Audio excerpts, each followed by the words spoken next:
या इलाही मुझसे मुझको दूर कर, या इलाही मुझसे मुझको दूर कर, ताकि देखो मुझ में तुझको एक नजर। हम गुनहगार और तू गफ्फार है, हम गुनहगार और तू गफ्फार है, हम बड़े आईबू से तू सत्तार है। সকলে জবান খুলে কালিমাতুশ শুকর আদায় করি লা ইলাহা ইল্লাল্লাহ, লা ইলাহা ইল্লাল্লাহ, লা ইলাহা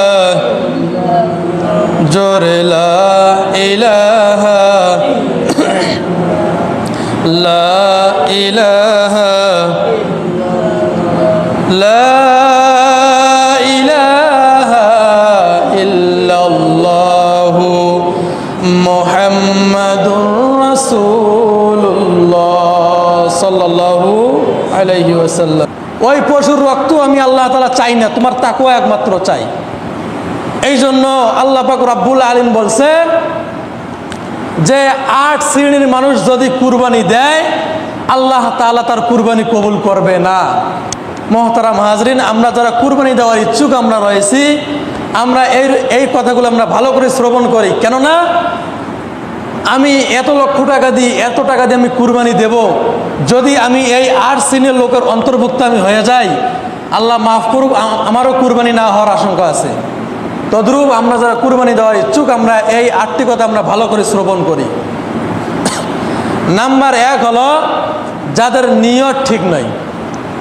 আল্লাহ তাআলা শুরুতে বলছে যে আমি 8 শ্রেণীর লোকের কুরবানি আমি কবুল করব না। যদিও সে 1 লাখ 2 লাখ 3 লাখ 5 লাখ টাকার কুরবানির পশু কেনে, আমি এরপরও ওই বান্দার আমি কুরবানি কবুল করব না। কোনগুলো বান্দার? 1 নাম্বার বান্দা হলো যেগুলো বান্দার নিয়ত ঠিক নাই। রাসূল আকরাম সাল্লাল্লাহু আলাইহি ওয়াসাল্লাম বলেছে বুখারী শরীফের 1 নাম্বার হাদিস, ইন্নামাল আমালু বিন্নিয়াত। রাসূল বলেছে তোমার সমস্ত কাজ যেন বান্দা নিয়তের উপর নির্ভর হয়। আল্লাহ পাক রব্বুল আলামিন বলল বান্দা 1 নম্বরে আমি ওই সমস্ত বান্দার আমি কুরবানি কবুল করব না। কোনগুলো বান্দা? যে বান্দার নিয়ত ঠিক নাই। এখন যদি আমার নিয়ত হয় আমার বিয়েকে আমার কুরবানির পশু দেখানোর জন্য, আমার আত্মীয় স্বজনকে আমার কুরবানির পশু দেখানোর জন্য, আমার লোকজন গ্রামবাসীকে আমার কুরবানির পশু দেখানোর জন্য, আল্লাহ পাক রব্বুল আলামিন আপনার পশু কুরবানির পশু আপনার কবুল করবে না। তদ্রূপ আল্লাহ তাআলা আপনার কুরবানি কবুল করবে না।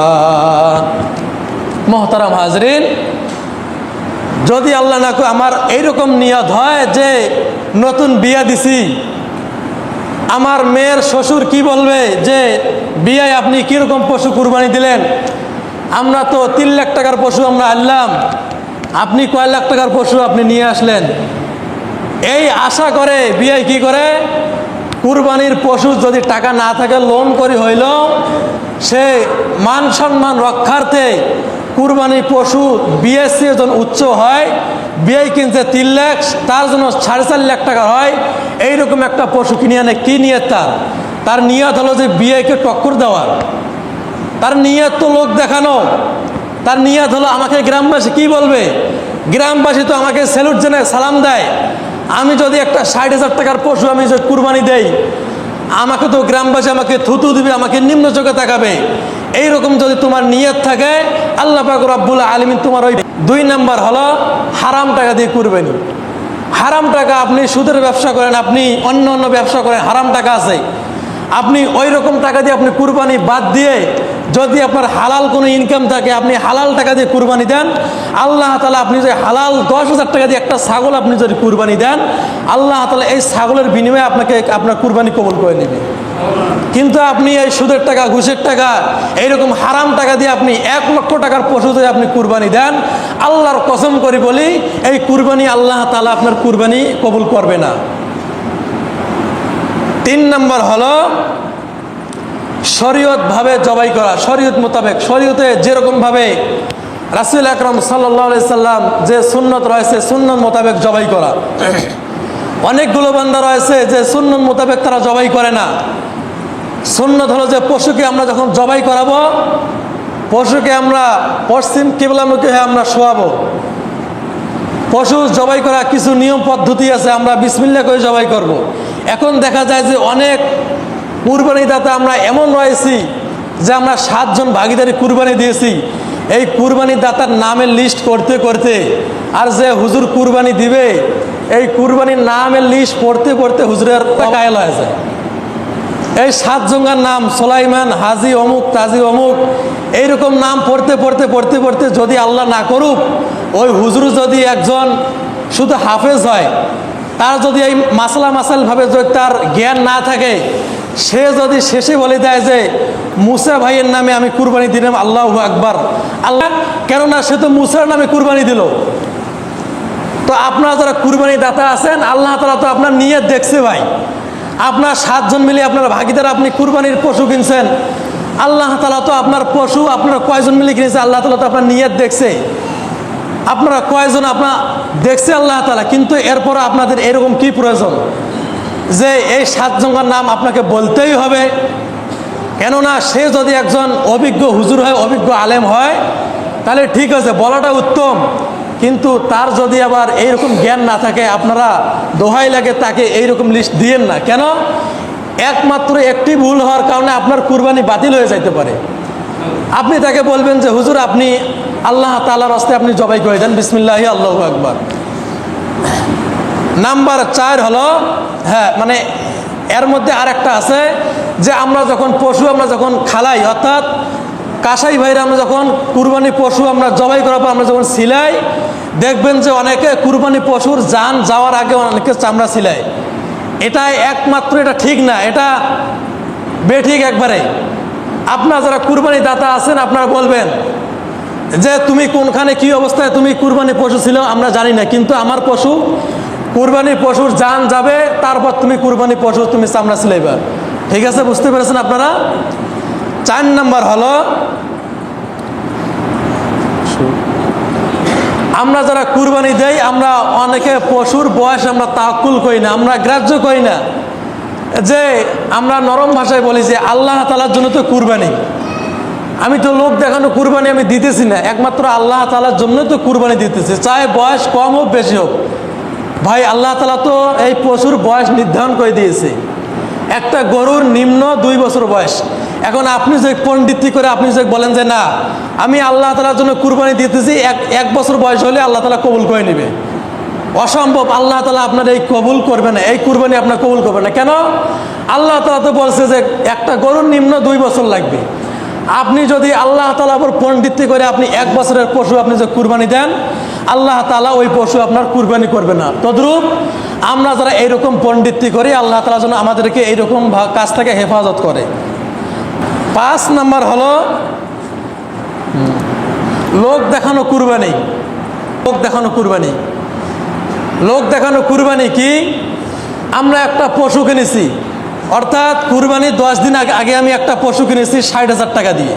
ঠিক আছে, আপনি পশু কিনেছেন আল্লাহ তাআলার জন্য কিনেছেন, কিন্তু বাসাতে এসে দেখা যায় যে তারা টাচ ফোন দিয়ে ভিডিও করে, তারা ইউটিউবের মধ্যে ছাড়তেছে, ফেসবুকে ছাড়তেছে যে এবারে পশুটা আমার একবারে হাই মাত্রা, অর্থাৎ আমি এবারে পশুটা আমার একবারে উচ্চ দাম দিয়ে আমি কিনলাম, অর্থাৎ আমি আল্লাহ তাআলার জন্য আমি কুরবানির জন্য 60,000 টাকা দিয়ে একটা পশু কিনলাম। ভাই এটা তো আপনার একমাত্র নিয়ত হলো মানুষকে দেখানো। যদি আপনার আল্লাহ তাআলাকে দেখানোর নিয়ত থাকতো তাহলে তো আপনি এরকম ভিডিও করে আপনি ইউটিউবে ছাড়তেন না, ফেসবুকে আপনি পোস্ট দিতেন না। আবার দেখা যায় এইরকম মহৎও আছে, দেখা যায় এইরকম আল্লাহর ওলি আছে যে কুরবানি দেওয়ার দিনে যখন তারা গোস্ত বন্টন করে, এইরকম একটা সিংহাসন চেয়ারের মধ্যে মালিক বসে, অর্থাৎ কুরবানি দাতা বসে এরকম একটা চেয়ারের মধ্যে। বসার পর কি করে? ফকির মিসকিনকে লাইনে দাঁড়ায় যায়, তোমরা সুন্দরভাবে লাইনে দাঁড়ায় যাও। আর ক্যামেরাম্যানকে বলে যে সুন্দরভাবে ছবি তোলো, সুন্দরভাবে ছবি তোলো, সুন্দরভাবে একটা পোস্ট ছেড়ে দাও যে আজকে এই কুরবানি দিলে সুন্দরভাবে গোস্ত বিতরণ হইতেছে। ভাই আল্লাহ তাআলা কি চোখ নাই? আল্লাহ তাআলা কি আপনার নিয়ত কি দেখতে পারেন না? যদি আপনার নিয়ত থাকতো আল্লাহ তাআলাকে দেখার, আপনি তো এরকম ভিডিও করতেন না। এখন আপনার এটার দ্বারা বোঝায় যে আল্লাহ তাআলার হয়তো চোখ নাই, আল্লাহ তাআলা দেখতে পারেন না, অর্থাৎ আপনি এই ভিডিওর মাধ্যমে এই ভিডিও কইরা আপনি আল্লাহ তাআলার কাছে বলতেছেন যে আল্লাহ, আমি 6 লক্ষ টাকা দিয়ে একটা কুরবানি পশু কিনলাম, এই যে আমি 100 জন আমি ইতিমকে দিতেছি, 100 জন মিসকিনকে আমি দিতেছি, আপনি ভালো করে আপনি দেখে নেন। আপনাদের কি এইটা আপনাদের নিয়ত আছে? যদি এইরকম আপনাদের নিয়ত থাকে না, তো আপনারা ভিডিও কেন করেন? আপনারা এইরকম পোস্ট কেন ছাড়েন? যদি আপনারা এইরকমের ছাড়েন, তাহলে আপনাদের নিয়ত এটাই যে আল্লাহ তাআলা চোখ নেই, আল্লাহ তাআলা দেখতে পারেন না। আমরা ভিডিওর মাধ্যমে আল্লাহ তাআলাকে জানাই দেই যে আল্লাহ, আমি 6 লক্ষ টাকা দিয়ে একটা পশু কিনলাম, এই যে আমি 100 জন লোককে আমি দিতেছি, আপনি ভালো করে দেখে নেন। নাউজুবিল্লাহ। এইরকম যদি কারো নিয়ত থাকে, আল্লাহর কসম করে বলি, ওই বান্দার আল্লাহ তাআলা কুরবানি কবুল করবে না। এখন আল্লাহ পাক রব্বুল আলামিন কোরআনুল কারিমের মধ্যে ডাক দিয়ে বললেন, কুল ইন্না সলাতি ওয়া নুসুকি ওয়া মাহইয়ায়া ওয়া মামাতি লিল্লাহি রাব্বিল আলামিন। হে বান্দা, কুল ইন্না সলাতি, একমাত্র তোমার নামাজ, তোমার কুরবানি, তোমার হজ, তোমার যাকাত, তোমার এগুলো সব কিছু যেন একমাত্র আমার জন্য হয়। অর্থাৎ ইন্নামাল আমালু বিন্নিয়াত, সমস্ত কাজ নিয়তের উপর নির্ভর করে। বান্দা, তোমাকে এইরকম এটা জানতে হবে যে একমাত্র আমি আল্লাহ তাআলার জন্য করতেছি। এইরকম ভাই, আমরা যারা এইরকম নিয়ত ধরে আমরা কুরবানি দেই, আমরা এই 5টি কাজ থেকে আমরা বেঁচে থাকবো। নয়তোবা আল্লাহ তাআলা এই 5টি কাজের ওসিলায় আপনাকে কুরবানি খাতা থেকে আপনার নাম বঞ্চিত করে দিতে পারে।